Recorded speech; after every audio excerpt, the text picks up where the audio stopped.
ఏపీలో ఎన్నికలకు సర్వం సిద్ధమైంది. 25 లోక్సభ 175 అసెంబ్లీ స్థానాలకు రేపు పోలింగ్ జరగనుంది. శాసనసభలో 29 ఎస్సీ 7 ఎస్టీ రిజర్వ్డ్ అసెంబ్లీ స్థానాలు, లోక్సభలో 4 ఎస్సీ 1 ఎస్టీ రిజర్వ్డ్ స్థానాలున్నాయి. 175 అసెంబ్లీ స్థానాల్లో 2387 మంది అభ్యర్థులు, 25 ఎంపీ స్థానాలకు 454 అభ్యర్థులు పోటీ చేస్తున్నారు.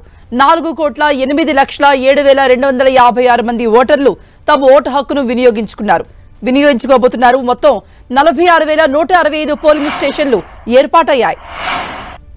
రేపు ఉదయం 7 గంటల నుండి సాయంత్రం 6 గంటల వరకు పోలింగ్ జరగనుంది. రాష్ట్ర వ్యాప్తంగా 144 సెక్షన్ అమలవుతోంది. ఇవాళ సాయంత్రం ఈవీఎంలు తీసుకుని పోలింగ్ సిబ్బంది ఆయా ప్రాంతాలకు వెళ్లనున్నారు. పోలింగ్ కు ముందు మాక్ పోల్ నిర్వహిస్తారు. ఇక పోలింగ్ కేంద్రాల్లో భద్రత కోసం 106,145 మంది పోలీసు బలగాలను వినియోగిస్తున్నారు. మొత్తం 46,389 పోలింగ్ కేంద్రాల్లో 34,165 చోట్ల వెబ్ కాస్టింగ్ చేస్తున్నామని, ఒపీనియన్ పోల్, ఎగ్జిట్ పోల్స్ పై కూడా నిషేధం ఉందని ఈసీ తెలిపింది. ఈసారి 10 లక్షల మంది యువ ఓటర్లు ఓటు హక్కును వినియోగించుకోబోతున్నారు. ఏపీలో ఎన్నికల కోసం 1,60,000 ఈవీఎంలు వినియోగిస్తున్నారు.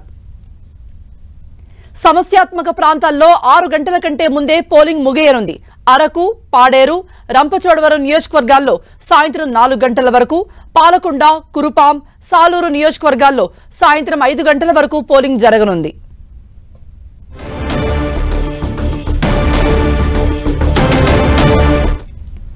సో మరిన్ని అప్డేట్స్ ఇవ్వడానికి లైవ్ లో జాయిన్ అవుతున్నారు మా ప్రతినిధి విజయ్ చంద్ర. పోలింగ్ కి ఎటువంటి ఏర్పాట్లు చేశారు? అంతా సిద్ధమైనట్టేనా? ఆంధ్రప్రదేశ్ లో సార్వత్రిక ఎన్నికల్లో పకడ్బందీగా నిర్వహించేందుకు కోసం అధికార యంత్రాంగం అన్ని ఏర్పాట్లు చేయడం జరిగింది. ఆయా పోలింగ్ డిస్ట్రిబ్యూషన్ కేంద్రాలకు ఇంతకు ముందుకే ఈవీఎంలు రావడం జరిగింది. ఈవీఎంలు అన్నింటినీ కూడా భారీ బందోబస్తుతో అధికార యంత్రాంగము వాటినన్నింటినీ కూడా ఒక స్ట్రాంగ్ రూమ్ లో పెట్టడం జరిగింది. వీటన్నిటిని కూడా ఈ రోజు వాటిని డిస్ట్రిబ్యూషన్ చేయనున్నారు. దీనికి సంబంధించి అన్ని ఏర్పాట్లు చేయడం జరుగుతుంది. ఇప్పుడు ఈ పోలింగ్ సిబ్బంది అందరూ కూడాను ఈ ఈవీఎం డిస్ట్రిబ్యూషన్ కేంద్రాలకు రాష్ట్ర వ్యాప్తంగా రావడం జరిగింది. వీరందరికీ కూడాను ఏ విధంగా ఈవీఎంలు దాన్ని ఆపరేట్ చేయాలి, ఏదైనా ప్రాబ్లం వస్తే ఏ విధంగా దాన్ని సరిదిద్దాలనే విషయం మీద కూడాను పూర్తి స్థాయిలో దానికి సంబంధించిన టెక్నీషియన్లను, తర్వాత సిబ్బందిని అంతటిని కూడా ఏర్పాటు చేయడం జరిగింది.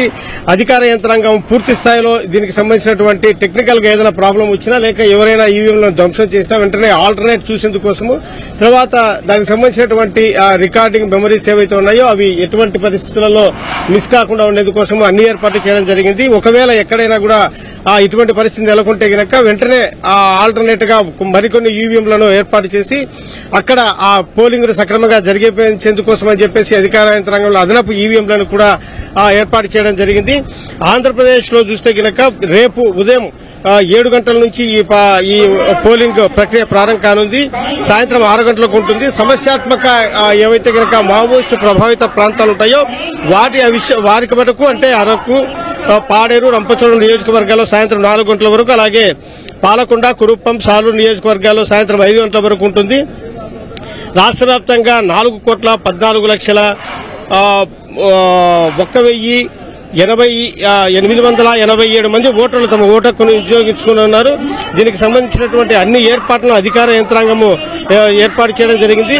ఈ ఈవీఎంలను కూడా చాలా పకడ్బందీగా అన్నింటినీ టెస్టులు చేసి ఎక్కడే కానీ ఎటువంటి మిస్టేక్ లేవో నిర్ధారించుకున్న తర్వాతనే స్ట్రాంగ్ రూమ్ లకు తరలించడం జరిగింది అని చెప్పేసి అధికార యంత్రాంగం చెప్తా ఉంది.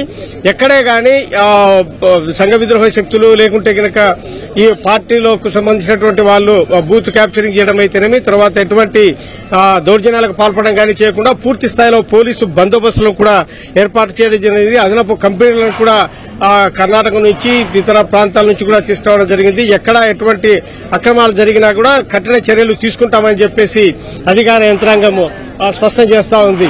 కృప రైట్ విజయ్ చంద్ర.